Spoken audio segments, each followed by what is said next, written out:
Science Minister George Freeman remarked it was pantomime season following the reports President Emmanuel Macron branded Boris Johnson a clown as the Tory minister shot down the French leader.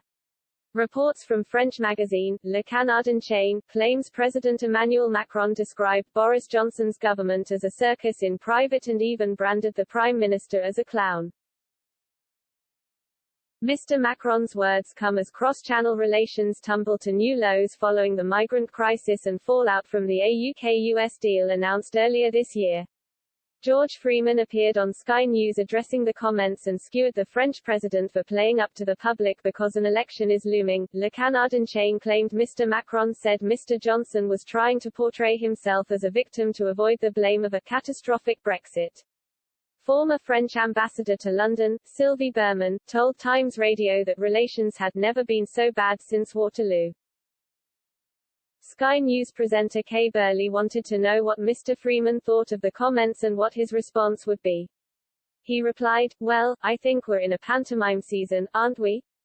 And there's a French election coming. It's a pretty unhelpful word because the Prime Minister isn't a clown, he's the elected Prime Minister of this country with a very big mandate leading this country through the pandemic. The truth is we are looking to work very closely with France on the border issue on tackling the problem of European migration at source.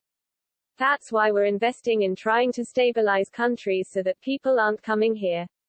With France, we need to make sure that people in France are being supplied with boats and being pushed out of the channel." Mr. Freeman said Home Secretary Priti Patel was working closely with her French counterparts to address the issue of illegal migration. He added the relationship between the two countries was actually better than the quote suggests. Ms. Patel was uninvited from key migrant talks after the Prime Minister published an open letter to the French government laying out demands for the migrant crisis. In the letter, the UK government called for an increase in intelligence sharing, more manned and unmanned aerial surveillance and UK forces aiding the French with patrols.